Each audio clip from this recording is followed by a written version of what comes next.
we're here to kind of share our experiences working in the game industry as composers / sound designers with all of you. Before we get started, I'm just curious, who here is a musician, audio person themselves? Hell yeah, awesome. And who here is a game developer interested in creating games? Cool. And who here just wants to check this out and wants to have a good time? That works too. Awesome. That's why I'm here. All right, we should introduce yourselves. Yes, we just want to have a good time. Yeah, I just wanted to raise my hand again. Do it. You know, if you just want to raise your hands, I'll call you. I don't have a question. I was just raising my hand. That's fine. That's all right. Also, after the panel, all of the musicians and all the game composers and all the game developers should hang out and, you know, totes collab, as the kids say. Yeah, that's it. Yeah, bring us like cards and stuff, business cards, and it's all good. And the other thing I was going to say that we meant to say before getting into our introductions, which you just reminded me of, if you guys have questions, just raise your hand. We will get to you. Yes. I'll pay attention. We'll pay attention to you guys. We're here for you guys. Awesome. All right, should we start? Yeah, Let's start. Introduce yourselves. That's me. I'm Chris Elgu. Hello. I'm the co-founder of Brooklyn Gamery. We make artisanal video games and have a great super hipstery logo. Totally check us out. I'm working on a game called Prison Shell. It's a mobile game, and I wrote music and sound effects, which we'll talk about in detail later. I've also worked on 5 Stages, Root. These games have appeared in arcades, festivals, all that fun stuff. Also,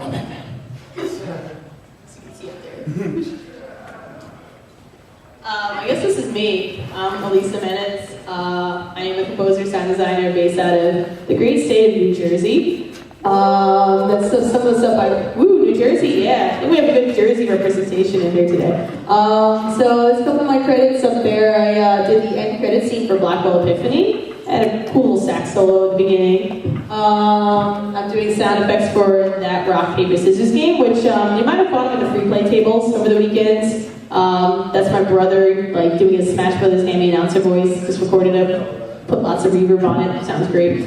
And I'm working on an RPG, tentatively called 1,000 Years of Bones. I hope that's still the name, but doing the music and sound design for that too. So yeah, and I don't know if you were around in the atrium last night, but I totally jumped over the fountain on a motorcycle. Y'all missed it. It was sweet. You really should have. So I'm Mike Thal, and that last letter is an L, and I often get confused, but it's okay. It does. What do you mean you're not Mike Ty? I mean I'm not Mike Ty. Isn't there a drink named after you, Mike Ty?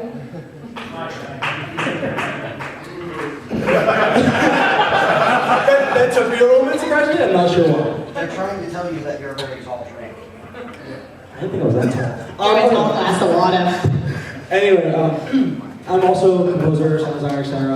I'm currently also based in the great state of New Jersey, but I'm trying to move to New York. Anyway, so I've worked on the Android game Sharktillery. We actually were pretty high up in like the new apps when it came out, in like the top 100, etc. It's pretty fun, you know, whole shoot 'em up kind of vibe, R-type, except you're playing with a shark. Thank you. You're playing as a shark with a rocket launcher, which is fun times. Common Fred, this is an animation that I worked on the music for. A little dark, little Danny Elfinish, really fun times. And Mega Man 42 is a fan game from actually a really great developer in Sweden, and he really did a good job just like keeping the Mega Man vibe, not just in terms of like how me and the other guy did the music, but just like the feel and the difficulty of the game were great. And that amazing, all those memes with Guile's theme, you can thank me for that. It's all him. You did it. Alright, so that's moving forward. Okay, so we're here to talk today about a lot of cool things. I'm sure everyone's wondering, you know, what is it like for you indie composers doing indie audio at the indie level and all that indie fun stuff? And it's great. I love it. How about you guys? I think it's awesome. So we just want to talk a little bit about today about how that differs from the AAA level. I'm sure you can figure out some obvious differences, so we're going to just talk a little bit about that. We want to kind of talk about like just what makes audio this quality better versus not quality, not better, not good. Not good. Not good. And I'm sure everyone's just wondering, like, how we work within small budgets at the indie level. It's to be expected. So how do we make the music that we do within small budgets? And if anyone here is just interested in getting into game audio or game development themselves, we'd love to kind of share that information. Again, like show of hands, anyone here interested in getting into game audio or just game development? So is that something you want to learn about today? All right, well, we'll talk about it. We'll talk about just some experiences we've had just getting into it ourselves and just doing it and making money from doing it. So yeah, let's get started. One more thing we're also going to be covering, I guess it's not up here for some reason, but for all of you who said you are game developers out here, we are going to give tips for finding composers and best ways to communicate with the composers so you guys make the best possible game product in audio and the game itself. If you're here because you're a developer, there's a lot of audio people here. Make friends. It's a good first step. All right. So, who wants to introduce this slide? Yeah? Yeah. Okay. So, in terms of doing game audio at indie level, obviously there are going to be some things monetarily that are going to be hurdles. So you really have to pick and choose your equipment sometimes, and also your plugins. Oops, sorry. What just happened? KK. KK's back. Okay, so in terms of audio equipment and plugins, you could definitely talk to us about that at some point, or just hit us up. We have our cards, but definitely keep an eye out for equipment that is like less expensive, but definitely not bad. You want it to last you a while, but it doesn't need to be top of the line either. Same thing goes for plugins, and there are also a ton of fantastic plugins that are completely free. Chris over here showed me. Does anybody here know Synth One, the VST? Check out Synth One; is unbelievable. Synth One is a soft synth VST, and it comes with only like GM stuff, which sounds like it stinks, but there's a bunch of patches that people will just make, and you can import into Synth One. I found this link on our website where they have like 9,000 different sounds through hundreds of patches. It's unreal. The amount of sounds you can get through that. Anyway. Try not to make it over 9,000, Joe. Try not to make it over 9,000. I was trying really hard. I was didn't even think about that, but I will try not to make it, thank you. Also, in terms of local events, this is a really great way to meet tons of people. Even events like this, but more specifically when big things like this aren't going on. IGDA, which is, if you don't know, International Game Developers Association. A lot of people will be showing off their games there. You can socialize with those people. I know in the New York area, probably in other areas too, there are game industry drink nights where people will just be at a bar, hanging out, and chatting about anything games related, be it their games or just any other types of games they've always liked. Those are always really great and social as well. And then there are also some workshops and classes that are offered from game audio people, like she's taught such things. And just game development classes in general that can teach you programming if you so need. Also books, and YouTube. Just educate yourself. The college of the internet and college of just reading is so important. The amount of things you can learn there is staggering. And then last but not least, do participate in game jams. You will meet a lot of people there. Also, despite them being tiring, they are a ton of fun. They are really, really fun. And compohub.net, full list usually. And just, most of all, just practice. Write the music, make the sounds, just practice. You'll keep getting in the groove of it. It'll build your skills as time goes along. Yeah, like as far as writing music goes, just practicing. I actually started out just I love the Beatles, and I would just listen to their music, sit down with the record, and just play my guitar and stuff. So I would just do that all the time, and then eventually I would be like, oh, maybe I should do this chord instead of this chord. And what started happening was I was finding myself crafting my own songs, just from kind of first ripping off their songs and then varying it a little bit. So if anyone's interested in learning how to compose, I would try to just listen to your favorite music and just see what you can do with it. Arranging music is a great idea too. So any game music or whatever it is, just OC Remix is great. I would recommend listening to the song backwards and try to replicate that riff. Oh, there you go. Let's see how that works.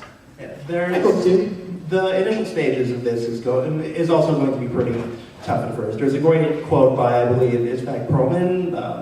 talks about how the early stages are really hard because your skill level, because your taste is really high. You know what you like to hear and you know what sounds good, but you can't produce things that meet that level yet. So the initial phases are going to feel really terrible, but you can make it through it and you'll be able to make music that sounds good to you.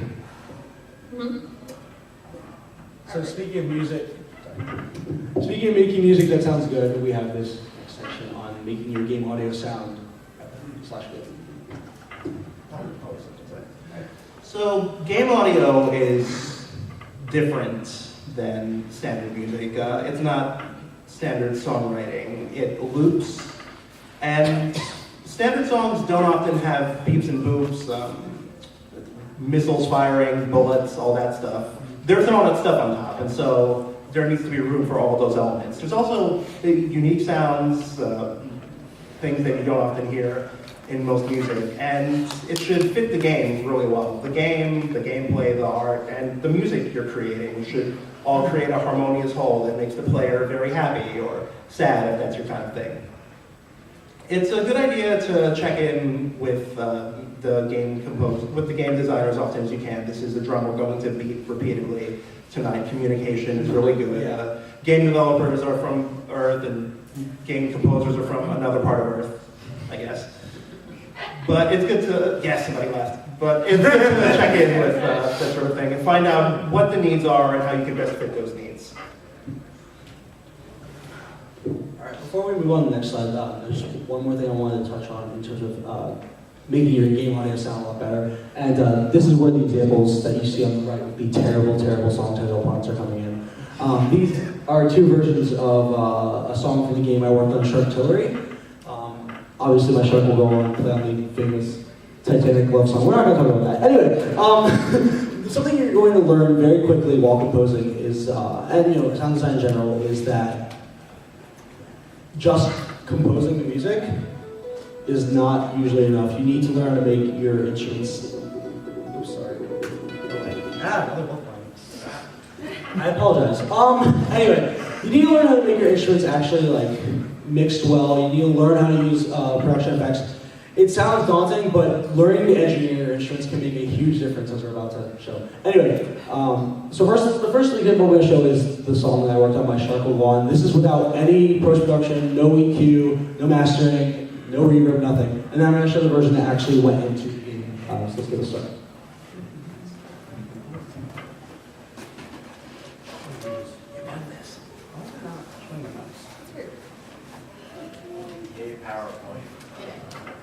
Sing it for us. Keynote. All right for keynote. Do that.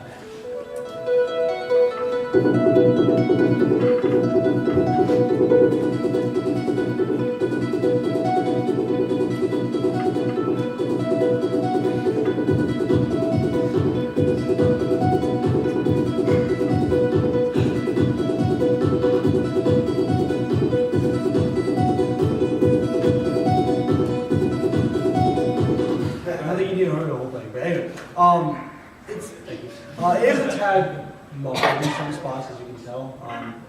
I'll just let the file version speak for itself. Sorry if you guys didn't hear anything I just said.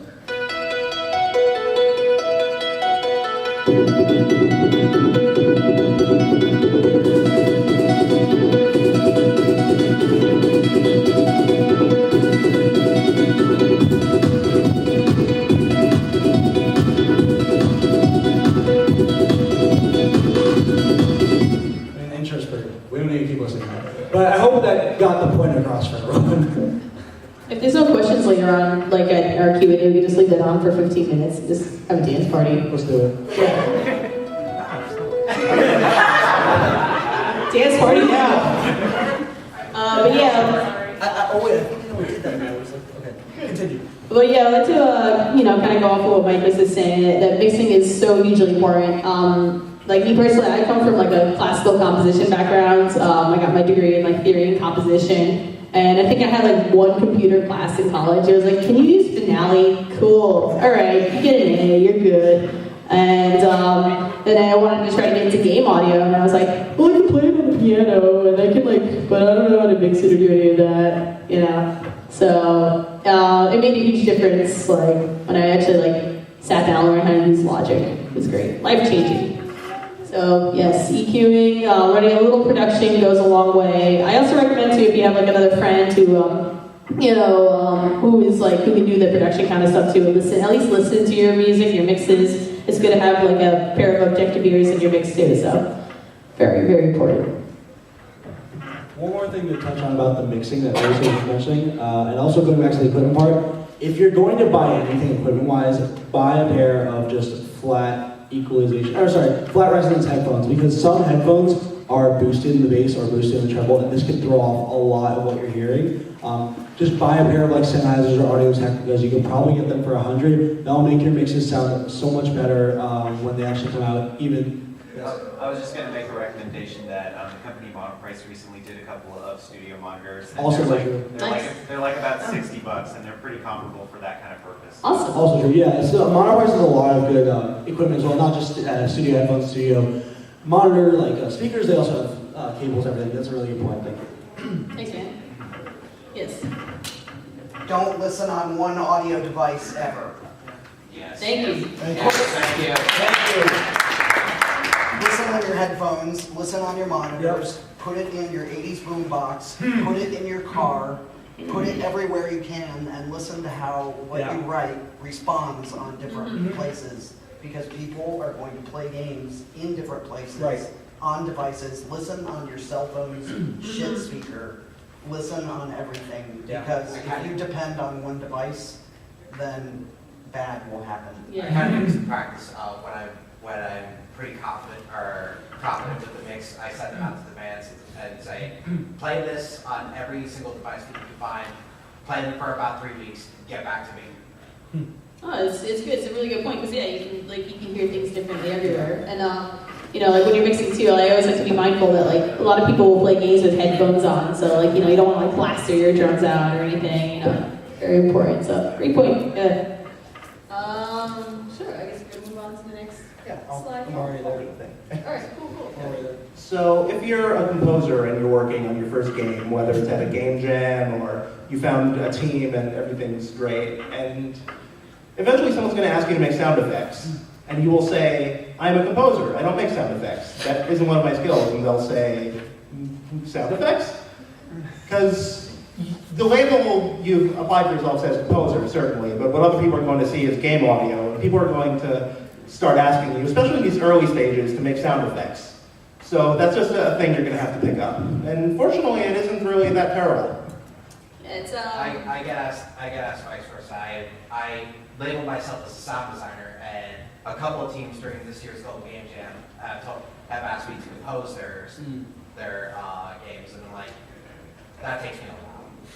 It's like what's really important at the indie level is that you have to wear a lot of hats. You have to be like you have to be the composer, you have to be the sound designer, you have to record all the voiceover stuff, you have to do the mixing and the mastering. It's like, and that's a huge difference from the AAA level where they have like audio teams, where you have a composer, you have an arranger, you have a sound team who make the sound effects, you have the audio engineers, you have the audio programmers. At the indie level, like it's just much more practical to hire one person who can do all those duties rather than like 2, 3, 4, 5 people to be an audio team. So that's we have to learn a lot of skills. Sound design is something I've very recently gotten into myself, and I actually get a lot more jobs for sound effects than I do for composing. Or maybe I'll be asked to write 1 or 2 songs and then do like 20 sound effects, which is what happened with like my last project stuff. If you want to get into doing game audio, try to learn some sound design stuff. There's a lot of resources online. There's great books on it. I'd be happy to recommend some myself. So, yeah.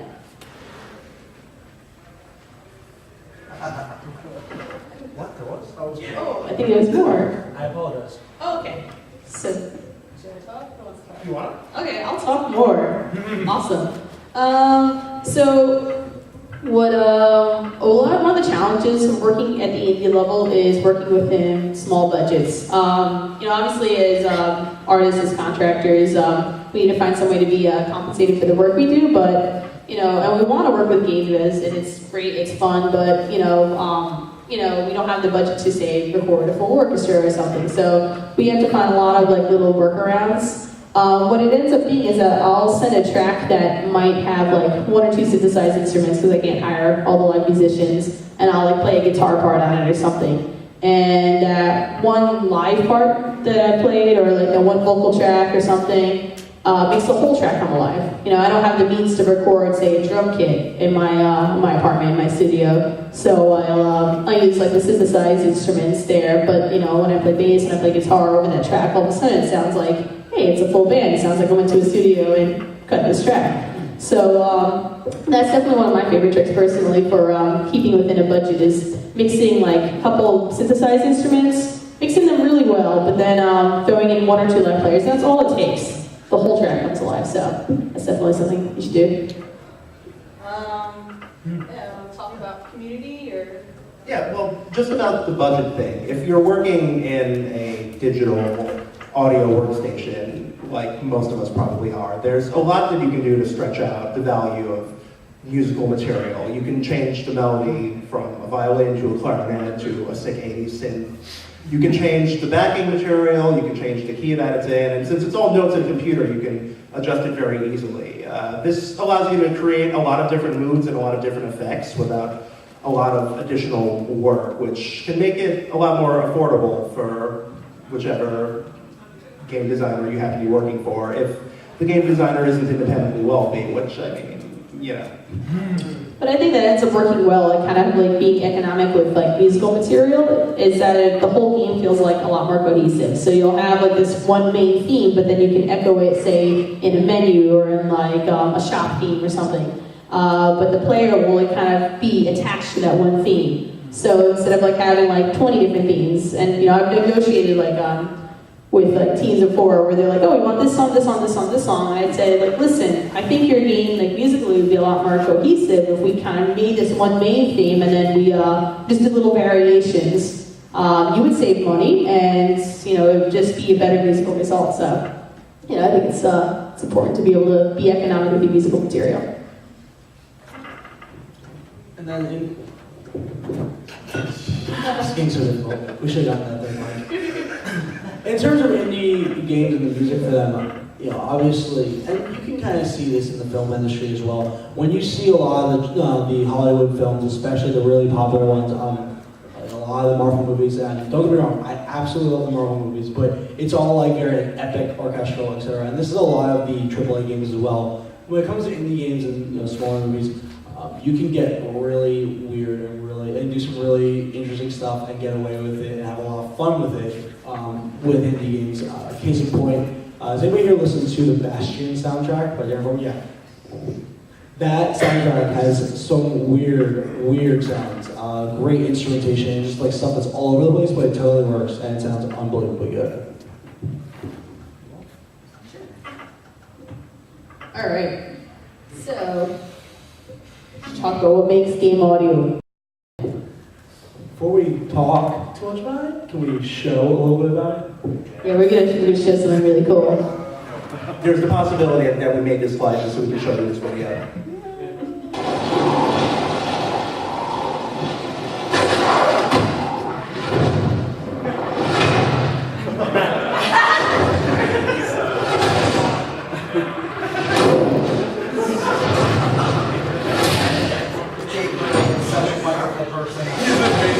What are you talking about? It's awesome. I want to play this.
hear that video of Jake Kaufman at any other time during this weekend, please give him a high five and just say thank you for that amazing video.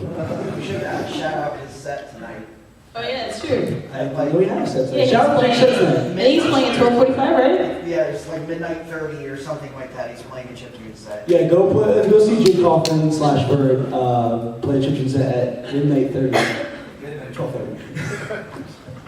So how about that sound design? Whenever I'm asked to do sound effects for a game, I'm just like, yeah, here. And I'll like just code it with tons of reverb, just like something just like explodes, just like, and it's just, it sounds great. No, I don't do that. But yeah, that was fun. So game audio often flies under the radar unless you're kind of looking for it. It's often a background element in the game you're playing, unless it's something with really sick audio like Bastion or anything else Darren Corp works on. There's a couple of things that appear in a couple of games with that music, like looping. If the loop doesn't actually work, then you're in trouble. It should loop cleanly so that the end of the track can go cleanly into itself over and over, or into the next track if you're doing some cool multiple mixing stuff. If your loop doesn't end cleanly, it's not a good time for anyone. Similarly, if the volume in mixing is poor, that's an issue as well. It's in songs, it's game audio, and so if you don't have room for those high frequencies of all the game action, then it's going to be really busy for the player, and it's going to be tiring to listen to. The next two things are something that I have strong feelings about. If you make sound effects with too many high frequencies, it is like you're stabbing the player in the ear. Why would you do that? That is not very nice. Similarly, if you have a sound that plays a lot, like a gunshot, and you play it over and over with no variation, you are making an adorable baby kitten very, very sad. And that is not nice of you. And an easy way to get around that is to just take the same sound, but pitch it up or down a little bit each time. Make 3 or make 5 if you're really cool, and that'll make it a lot more bearable for the player. Compression is another important thing. You should be exporting your audio in as clean a format as you can. The game developer can, manage if you have other needs, or if there's space requirements, you can work that out with them. But in general, you should be exporting the cleanest, most beautiful audio you can. You worked really hard on it, and there's no reason to have it muddied by poor compression. Similarly, peaking, which if you haven't recorded or worked in a DAW where this has occurred, peaking is essentially where the volume of the music that you're playing is too loud, and there essentially isn't enough room on the tape to play it, and so you get this distortion, and it's not a nice distortion like what Jimi Hendrix does. It's just no. So to do that, just watch out for the peaking indicator. It's normally a little red light in your DAW, and lower your levels until that doesn't happen anymore, because it's not cool. Oh. So in terms of more specifically sound effects, not exactly music, it's totally fine to use sound libraries. They're very useful, very quick. You don't need to go recording your own thing. But please, for the love of God, do not just copy paste from a sound library, because other people who know sound design will probably have heard that sound in other places before. Please combine it with other sounds, EQ, pitch shift, like Chris was saying, even time shifted so it's extended over more seconds or whatever. Just don't copy paste. I have 2 words: Wilhelm scream. Thank you. If you don't mind elaborating on that a little bit, when you say copying sounds directly from the library, so like Alyssa was saying, the example of the Wilhelm. Yeah. Well, yeah. Sorry. If you no, that's fine. If you take that and you use it just as it is, bare bones, right? You're saying that you shouldn't do that. You should just make manipulations to it. Yeah. Other sounds that you get from sound libraries. Yeah, absolutely. I believe that very strongly. I mean, there was one example actually that's specifically on the screen that I'm pretty sure I heard it in Tron Legacy. Actually, Yes. correct me if I'm wrong. Yeah, and it was very much distorted and synthesized. It was a little weird, but it actually kind of worked. I was kind of okay with it because of how much they changed it. But on the whole, basically, you're saying I would not recommend that. Go ahead. I was also would like to add that with sound libraries, it's also important to be careful that the audio does not have copyrights on it or is licensed in a certain way, because you can run into issues where you will find yourself in a lawsuit if you end up using audio that has that licensing. Yes, that's very important. Like, you can purchase sound libraries that you can use via license, and there's resources of free sounds online too. But you have to make sure that this is like royalty free or whatever the licensing thing is. So yeah, it's a very good point. You don't want to get yourself in trouble at all. I want to play off of your Wilhelm scream comment, and that is, what is the Wilhelm scream? It's a joke, right? So, I can pull up a compilation video if everyone wants a clear-cut answer of what the Wilhelm scream. Oh no, yeah. It's the scream that you hear reused as a sample in like every movie ever. Yeah. And you hear it once in the movie, and a sound designer has snuck it in as a joke. So the point is if you want to do this as a profession, don't make your profession a joke, unless it's appropriate. Yeah. If you just YouTube Wilhelm scream compilation, there will be like 12-minute videos that are excessive with like so many supercuts basically. Also, video games are not excluded from the Wilhelm scream. I have heard them used there. Yeah. Please just There was a video showing on the Soundworks website. They were showing off The Hobbit, and they actually had an interview with the sound designer. He said, "We use very unique and innovative and new sounds." And then you watch a goblin fall off the bridge, and he does the Wilhelm scream. Intuitive.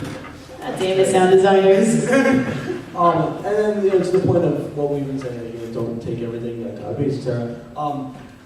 If there's like something very popular going on audio right now, or just music in general, no, that's not so much anymore, but I just thought I'd put in one step.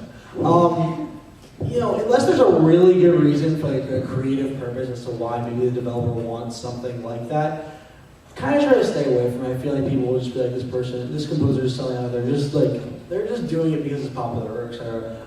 Try to be unique with your own sound. Don't be the next Skrillex. Be the first insert name here. Yes. At least if you have to write dubstep, at least write it for an orchestra. Dubstep orchestra. Or drop the chili. Or if the dubstep is pretty cool, just get some like noise sound effects. I mean, like with game audio, like you really want to make sure that you're writing something that's unique for the game, because the game you're working on is unique, it's awesome, and you want to create a soundtrack that fits that. Don't just like, oh, it's a game, I should write this, and this. Really think about the game, the characters, the setting, the mood it's trying to put across, and really just try to come up with something that just fits that game. Because you're going to come up with something that's unique, it's going to be a huge part of the game. So, yes, no dubstep. Even if the game designer does ask you to do something like dubstep or like something, really 8-bit sounding, which is totally rad, but there's so much of it these days. But even if it is a really sort of standard sound, there's a lot of input that you can put on it. My most recent project was something that I wasn't really excited about it initially. It's like, oh, this is the worst genre. But there are things you can do. You can still make it your own, even if it's in a sound that you're not particularly fond of. Yeah. That's what you're being hired for. Exactly. And then one more thing to the point of the fad following and dubstep, and then we'll just move on to the next slide because I feel like we're beating a dead horse here. If you're ever curious of, to build on what Chris was saying in terms of adding your own element to it, if you want something that's a really good example, it's actually straight up dubstep with like its own elements.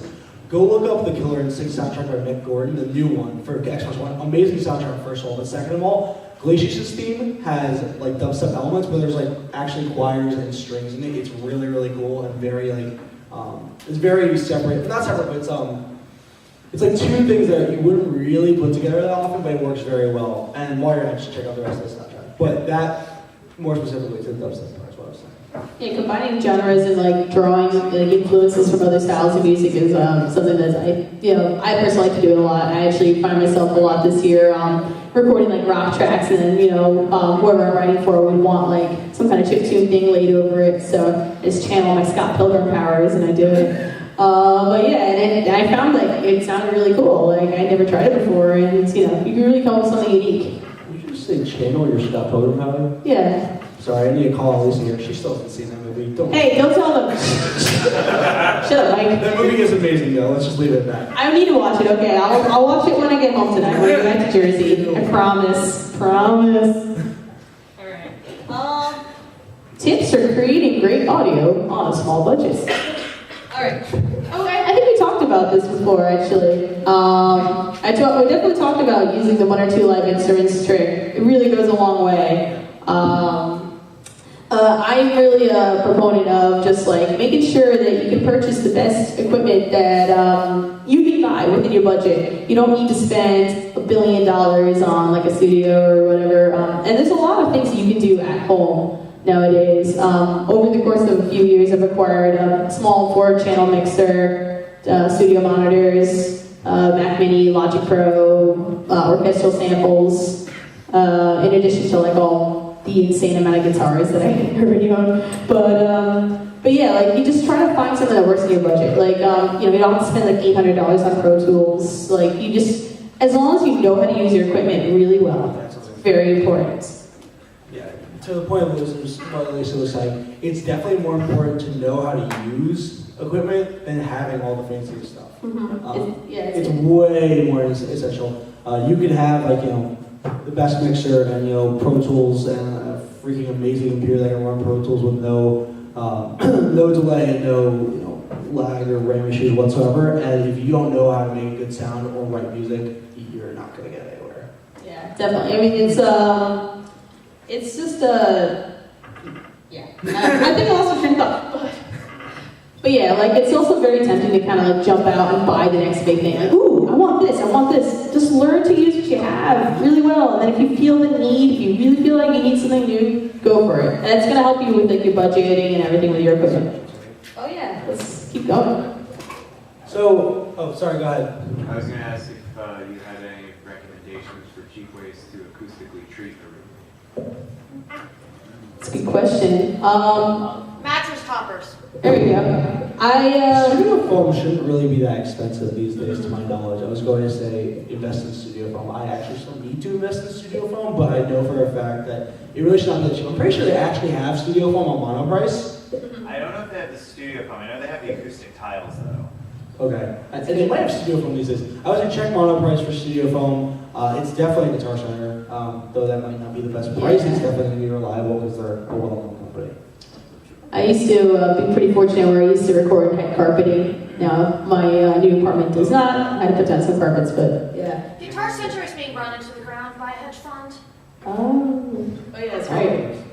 Yeah. Unfortunate. Yeah. If you really need like a super budget thing for like controlled audio thing, a closet with lots of blankets and other places. There you go, yeah. I keep joking about one of my friend's studios being called also a closet.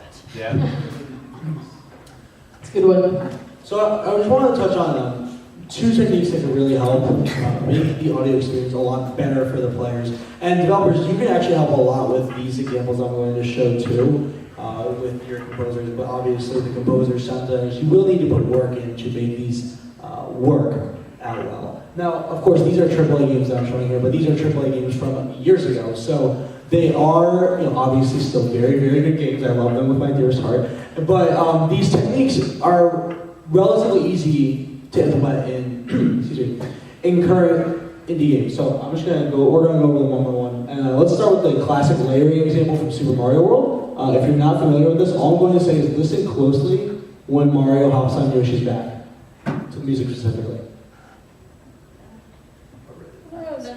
Oh no. Oh no. Oh gosh. Everything's ruined. I know that was. No, it's okay, it's okay. We got this. That really, yeah, that's what happened. I had to ungroup it? That's silly. I am so sorry.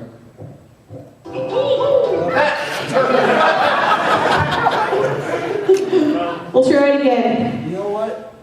Is everyone okay if I just put it like that size? Yeah, it's a pretty sizable monitor. All right, let's do that.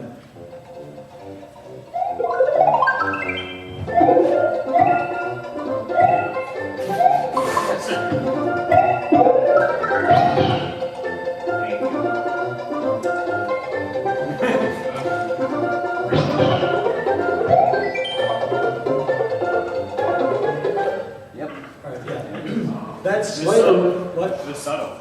Yeah, it's very subtle, but that slight arrangement where you just add the bongo line, where you hop on Yoshi, or like, there's a lot of different things you can do with this, where you can have instruments come in or drop out, and it just makes the audio experience a lot more interesting, a lot better. I was just going to give another example, which is like, I don't know if anybody's familiar with the SSX series or Oh, not. every In time. SSX3, they did.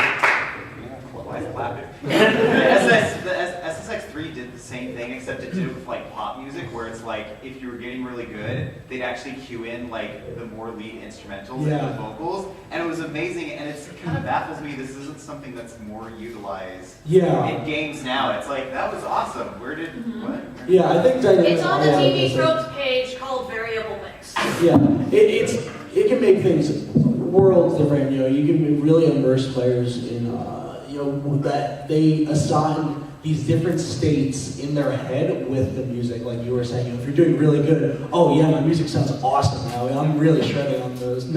I'll let you just sing. Sorry. Another example, if anybody's played "Remember Me" by Capcom. First of all, the story's amazing. I'm kind of okay with the gameplay. But the point is, from a musical perspective, in some of the fight scenes, there's a really great song that has this awesome vocal line, really ethereal and all that. But the thing is, if you get hit, that entire vocal line will just drop out. And you're like, crap, I want that back, it sounds so good. But if you land a combo, it comes back in and everything is like full force again. And that just makes such a huge difference. Sorry, go ahead. Zone of the Enders. Everything you do in that game changes the music. Yeah. Everything. Blocking, getting close to the enemy, far away from the enemy, every single thing.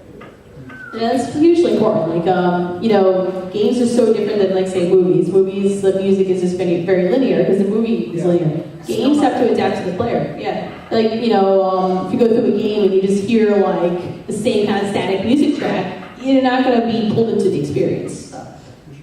There's a great indie game I played recently on a game show called Not Everything is Flammable, and it used a lot of layering as your object lost its, you played an object that was on fire, and as your fire dwindled, it dropped layers, which as the screen darkened, so it really hit home the fact that you were going out. So that's a great way. I suggest that game. I found that game Joel a while ago. That's a great example of it. Cool, yeah, and it's like a pretty easy trick to do. Like, you create a full track with everything in there. You can just export track by track, and then in whatever engine the programmers use, you can just kind of you can have the tracks playing simultaneously. So say with the Mario example, you got like your track there, and the bongo clacking track is playing simultaneously, except it's on mute. And then when you hop on Yoshi, you just trigger it, and there you go. It's a super easy trick. So it makes a world of difference.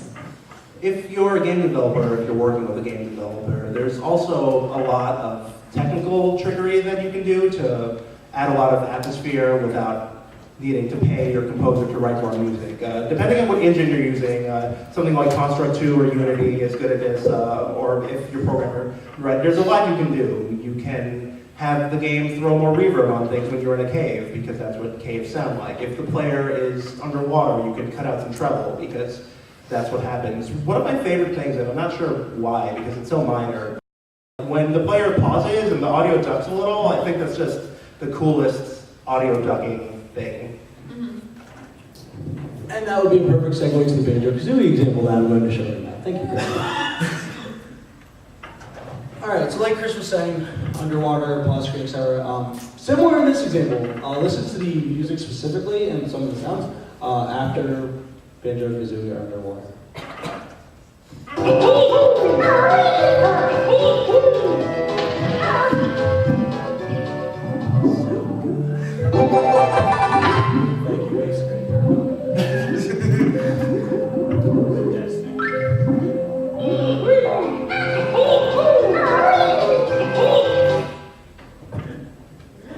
It's something, like Chris said, that can just be so simple, but makes such a difference. Even in a pause screen where it's just ducking, or developers, if you can just remove some high frequencies there, amazing. Back there. Something that really caught me about that example was the audio didn't change until the camera went under the water. The character was in the water, and there wasn't any change. But when you went under the water, you had it change. There was a certain amount of fade in it as well. It took a second to ramp up to full or down. Yeah. No, I'm sorry, go ahead. There's actually, that's a really good point. I hadn't really noticed in this game, but it does actually make a really interesting angle of it. The other thing I was going to say is that, especially in this game, this is definitely not the only example of this. This has tons of places where there's just crossfading out the wazoo. Like if you're just in the main castle, like Gertie's castle, and you pass by like one of the jiggy areas where you will fill in the puzzle, all of a sudden the castle music will start to sound instrumentally similar to instruments you would hear in that world that you're going to fill the puzzle for. It's really cool, it's really weird, that's awesome. Amazing. Yeah. Move on? Sure. Let's do it. So let's do it again. Let's do it! Both videos at once. And then crossfade. See, I'm learning so many tricks here today. So we're going to talk a little bit, we're going to do Q&A I think pretty soon. We're just going to talk a little bit about how we as indie composers get work.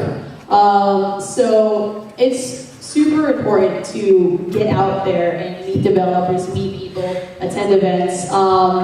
Wherever you're from, chances are that you have some kind of game development community, around your area. So I would start by looking up IGDA, International Game Developers Association, and that's what I did. I actually went on Facebook last year and I kind of I typed that in and I saw that, there's a New Jersey group, but then there are links to this group, and this group, and this group.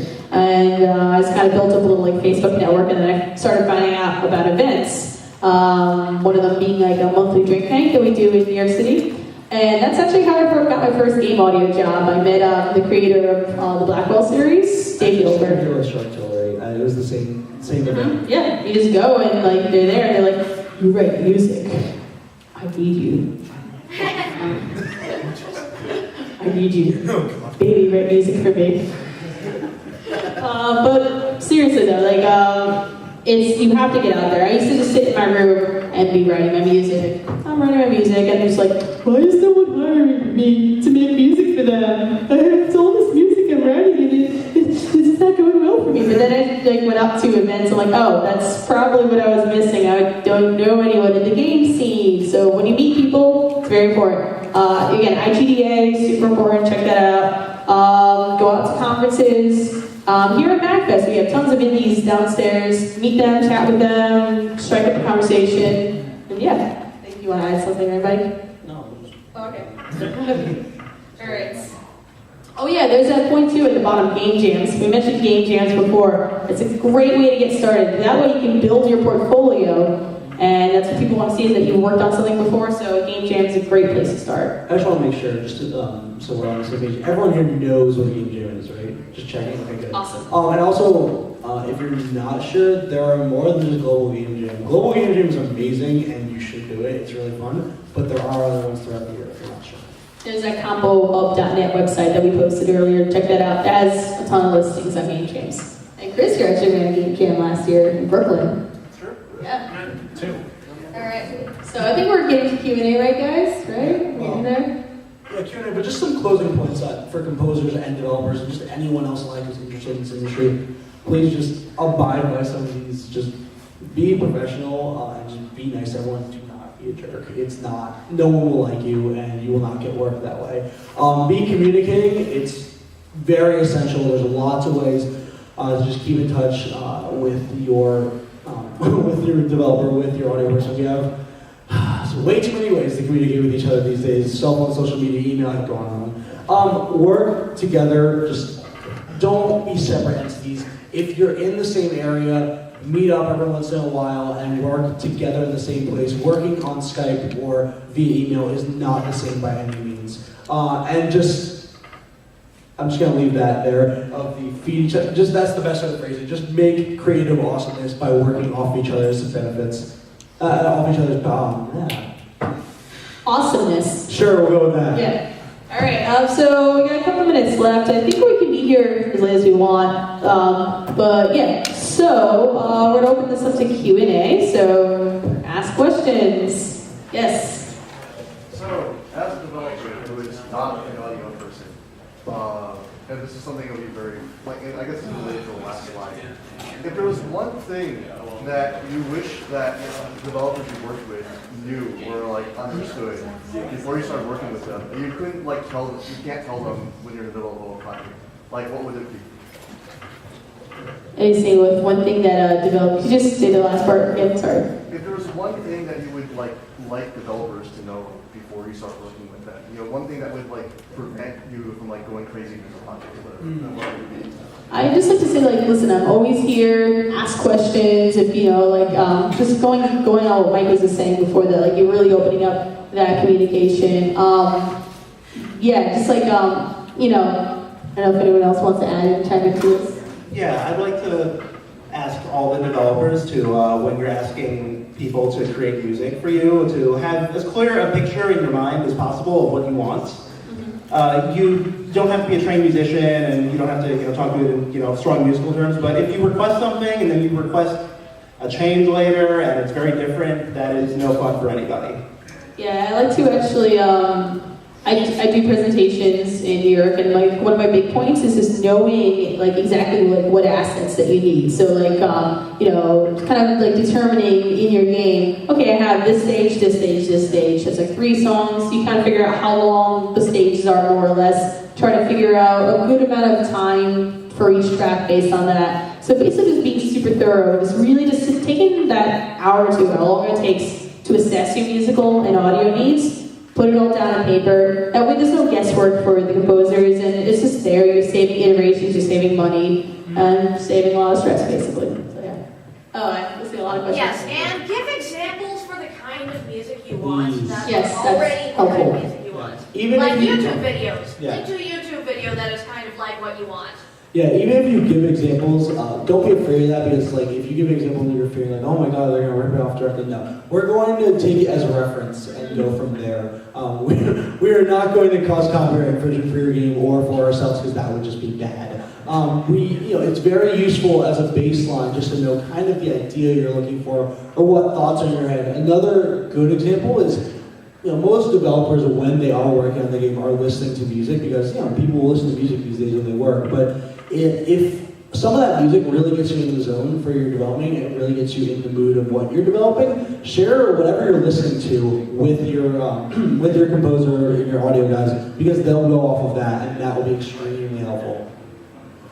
All right, question over here. Just added on to that idea is also put notes with your examples, because I've had countless times where developers give me things, say, I want something like this, and they were talking about something that was really niche inside it or something, and it's just like, just be specific. It's helpful. Yes. Super helpful, yeah. I have just one more thing. If it's at all possible, try and share as much as you can with the developer, composer, that is. Try and get them an early build or some game assets, some art. That'll just help them get an idea of what you're trying to do and convey, and that'll help them create great music for you. Yeah, there's been times where I've had to write for a game, and I have no idea what the game is even about. And I asked the developer, can I play something? Can I see a doc? I see art? Can I see anything? And it's just like, I just have to guess. Cool. And hope for the best. I don't want to do that. Just let me play the game. That's my question back there, Yeah. I'm a studio drummer. I'm just wondering how often you get live drums in the industry at the indie level. I find myself writing a lot of rock tracks, and it's usually when it's in the budget. Like if I'll have to ask for it in the budget. Like I need, some money to pay a drummer and to go into a studio and record it. There's just no space in my apartment/studio to. I mean, I could probably put a drum kit down there, but it'd be like very loud, and I have to go get a lot of microphones and everything, and. It's just when it's in the budget, actually I did the track for Black Hole Epiphany in a studio. I didn't bring a drummer with me because I was like, I could probably play it. I was wrong. Thankfully, the producer he's amazing and he can do anything. So he played the drum track for me, so it was cool. But yeah, it's usually when it's in the budget. When I have to hire an outside musician, such as a singer or something, I ask for it. I was like, we need a couple extra $100 to pay this person, so yeah. Yes. Also, I think I'm going to need to run now. There is supposed to be a networking event of some kind about the game audio sort of people. cool. It's at the Catalaka restaurant, like right now. I heard So about I that. think I am going to run down there, and if anyone wants to join me. Yeah, I actually know what you're talking about. It's being by Spencer Bambrick, who's also, I think, from our area. Yeah, he's a great guy. If you guys want to go now, or if you want to go right after we're done with Q&A, feel free. I mean, it's really your choice at this point. Thanks much. Thank you. Questions? I saw blue shirt and then gray shirt. Blue hoodie, and then gray hoodie. Blue shirt. Yes. When you're working on a game that's like a little more style or more cartoony, how often do you guys use Foley for that? I love Foley. I actually try to use Foley whenever I can. But yeah, I haven't worked on it. Well, I am working on something. The rock, paper, scissors game is like super cartoony. Yeah, so I forget what I'm working on sometimes. So yeah, like just whenever I can really incorporate it, I'll do it. I think I use Foley in like every side project actually. You know, and it's not, you don't necessarily have to use it for just cartoony things. You can use it for wherever you can find the application. I think it's great to use it. Yeah, on top of that, Foley and found sounds in general can really make a huge difference and really make for very interesting things sound design wise, but also musically. One of my favorite examples is actually someone we know in the industry. His name is Akash Thacker. Thacker. Great guy. He actually spoke here at MAGFest a few years ago. Anyway, point is, he worked on a game called Trail of the Dead, which is pretty much what's it called? Oregon Trail plus zombies, which is pretty cool. Point is that for the main title theme, for one of the instruments, he took his cello and instead of bowing with the standard cello bow, he literally just pulled out a string of dental floss and bowed it and made the most disgustingly low, horrific, guttural zombie sound for this music, and it was fantastic for what it needed. Case in point for your question, Foley can be amazing, and try to use it because it will also add originality and just sound awesome. Yeah, I just love using it to kind of replicate sounds that, I wouldn't be able to like get otherwise. Like in the rock, paper, scissors game, like objects are slamming into each other, like rock will just like slam scissors down and like start just playing a bunch of metal and stuff, and it really just like adds so much to it. Or when like scissors cuts through paper, at first I tried like cutting the scissors through paper, and it just sounded like crap. So I actually I took the scissors sound and kind of just opened and shut them like really quickly so you get that and then I crumpled paper, and that ended up sounding like a lot more distinguished than just like cutting paper into ribbons. So it's like I exaggerated just a little bit, and it fits the cartooniness. But it just goes a long way. It just makes everything sound so much clearer, and it's not a sound that I just like found online and kind of put together. I made it myself, and yeah, I love Foley. Foley's great. In general, there's a lot that you can do to create really interesting sounds by going outside of the kind of standard zone where you would go for a sound like this. For my third game, Prism Shell, we have this really powerful laser that we're trying to sell really hard. And so something that I did was, under all the standard, jet turbine, powerful laser sounds, there's a tiger roaring, and that just has an association with power and all these sorts of things. So if you can find the other sort of off to the side ways of conveying what you want to convey, that will be really interesting and really cool. Awesome. I think, and we had another question before, the guy in the gray sweater. Yes. Are there any pitfalls that you find novice audio, or any audio people falling into that you want to point out so they can avoid in the future? Can I get these ones? Okay.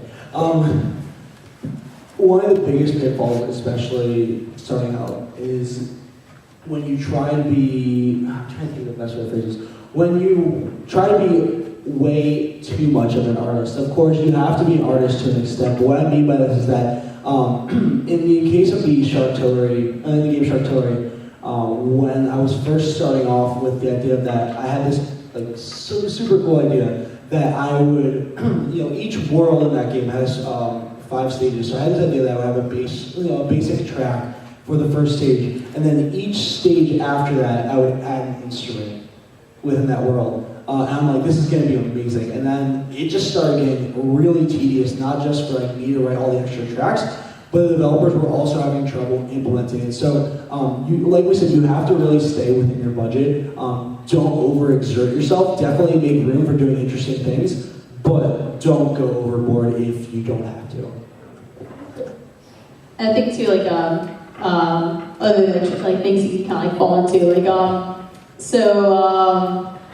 sometimes like with, well, all the time with game audio, like you're writing for a game. You're not making music for you. So sometimes it's very easy to get like very attached to music. I'll write something and I'll be like, I love this music, like it was my child. And but then like I'll show it to someone, they're like, and I just like cry. It's like, why? This is my masterwork. How could you? You gotta just kind of like listen to your music objectively and let's create it objectively. If it doesn't work for the game, it doesn't work for the game. This happened to me super recently.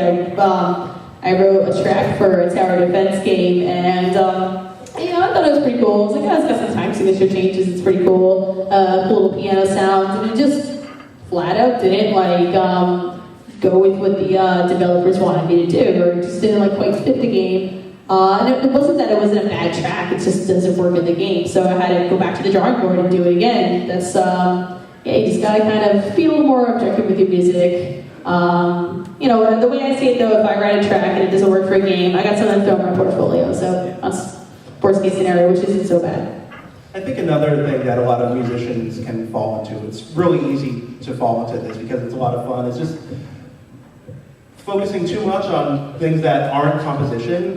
Mastering is really important, tone is really important, but if you've got the most beautiful sample sounds and you've got really slick, professional sounding mastering, but your composition is uninteresting, then that's not very good. Something that often happens is just people not focusing enough on composition to the detriment of the song overall.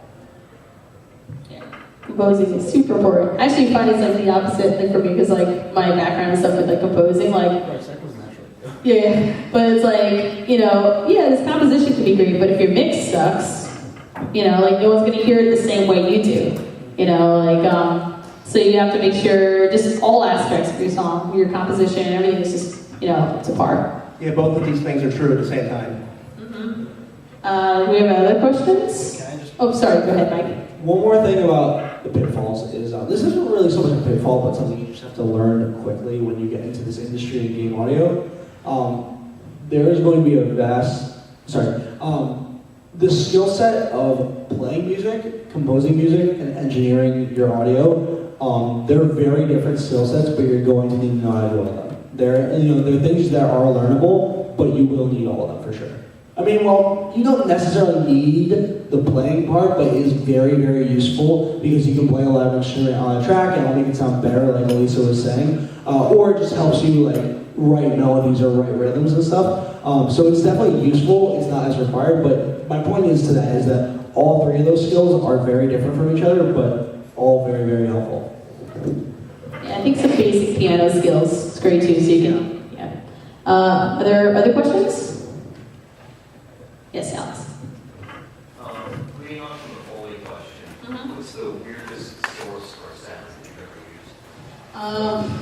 used? It's a lot. I created a sound of a portal opening for the tower defense game, so monsters would come out of it. And I had this like broken old like zither on a harp thing, and it's like hopelessly out of tune. It's got a huge crack down the middle. I should probably throw it out, but I just like it, so I kept it. And I just played it with a guitar pick and just like remodulated the hell out of it, and then it turned into a portal opening. And yeah, so that's definitely one. Let me think. It's a few. I created a campfire sound. This is kind of a standard way to do it, but I created a campfire sound using a towel, tinfoil, and dried sticks. You crumple like the tinfoil a little bit. That's like the embers cracking. You wave the towel around. That's the fire breathing. And then popping some sticks, breaking some sticks is like the little embers that kind of like pop out once in a while. And instead of like going to like record like a fire and potentially melting my equipment and setting myself on fire, I made one with tinfoil and towels and various stuff. So yeah. Also, I love Foley. It's so much fun. And I saw another question floating around here. Unless anyone has anything to add. Oh, there he is. Awesome. How often do you find work? It's pretty. I mean, it depends. There's some lulls to it, but there's some like periods where it's just like work. So it's very, it really depends. I'd say, I don't know, this past month has been crazy for me. Like I think I got hit with like 4 contracts at the same time, like 2 podcast themes, tower defense, something else, maybe 3 or 4. They all came within like a week of each other. It just really depends. Sometimes it's ebb and flow. I usually have something to work on though at any given time. So again, to build on contracts. In terms of payment, because we didn't really touch on that, I noticed. Be clear about that with your developer. Not only how much you're charging, like tell them that up front, of course.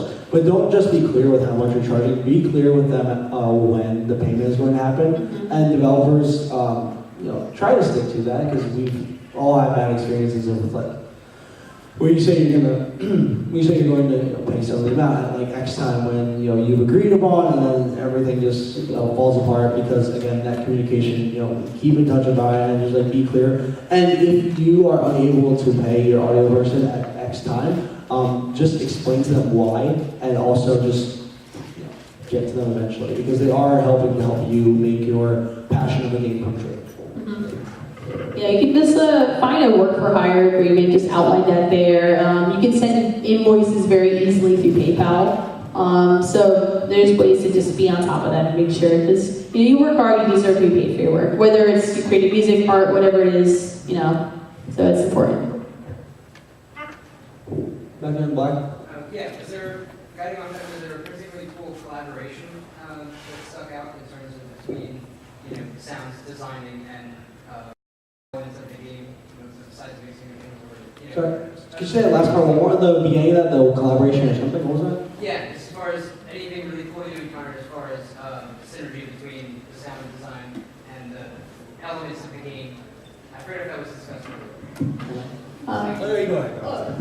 I'm actually going to be soon working on a game that's with a developer that it's like the music's very much integrated into the gameplay. I don't want to like talk about it too much, but it's like I'm going to write a piece, like a symphonic piece, and then your actions in the game are going to kind of draw like little melodies and little lines from that, and it's going to very much be tied to that. So that excites me. Haven't started working on it yet, but it's in the planning stages right now. The example I was going to give, and this isn't something I've actually done, it's just more something I think is fantastic in the AAA world.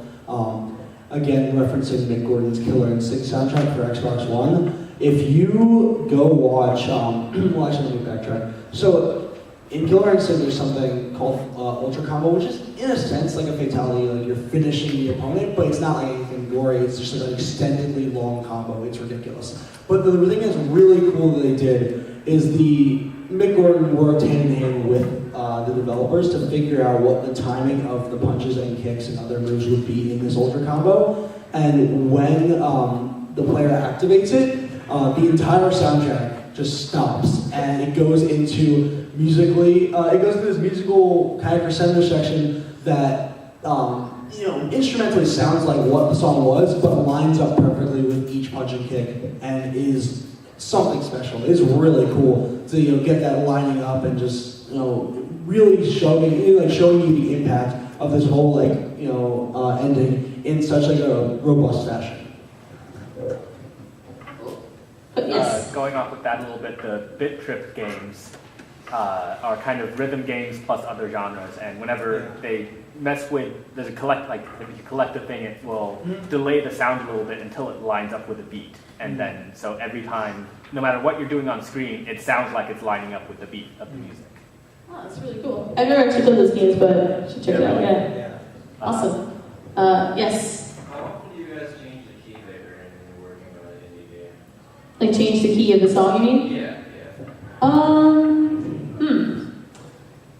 I don't know, never usually if I have to change a song, I rewrite the whole thing, or we change the instrumentation or something. I've actually never been in a situation where I've changed a key. I do that when I arrange music actually, from video games for groups to play. Because sometimes certain keys are terrible for certain instruments, so I'll do that. I've never actually had a situation where I've had to do that just for a game draft. I used to just yeah. But that could be actually useful. Like if like certain sound effects are just kind of like mucking up like with like whatever like tonality you have, maybe you might want to change the key. So that might be something I'd have to do in the future.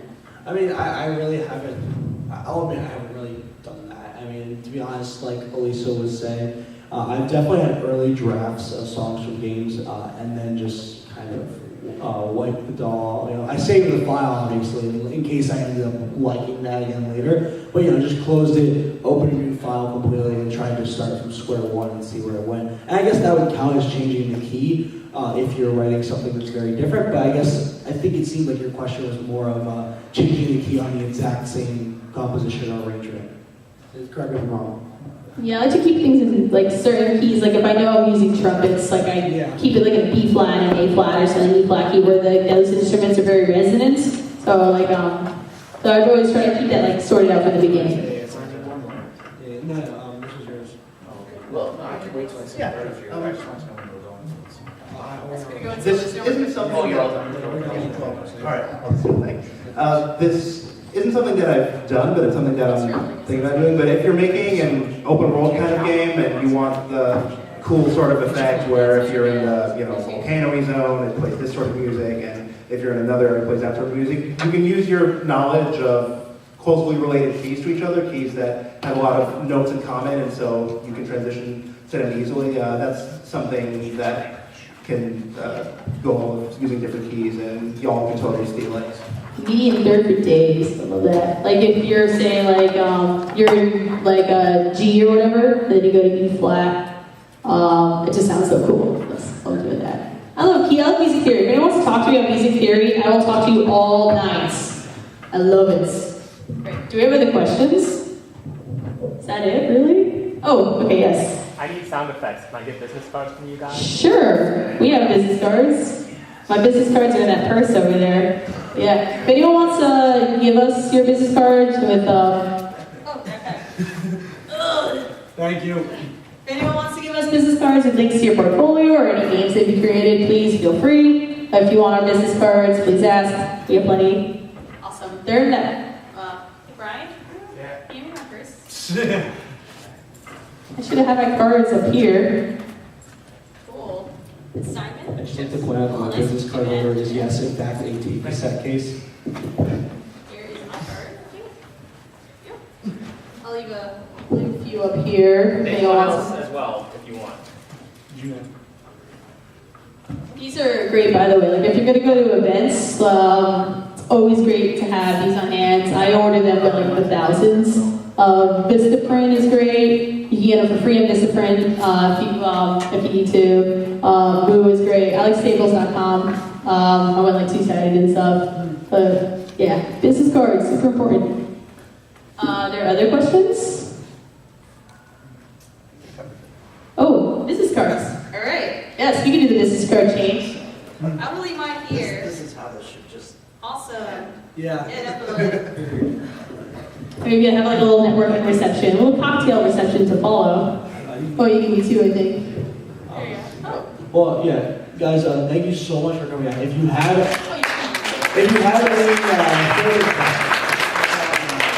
any more questions or we're either too nervous to say in front of everyone, if you want to talk to us or trade business cards, come up, we won't bite. Otherwise, have a great rest of MAGFest. Safe trip home, wherever you go. Thank you so much.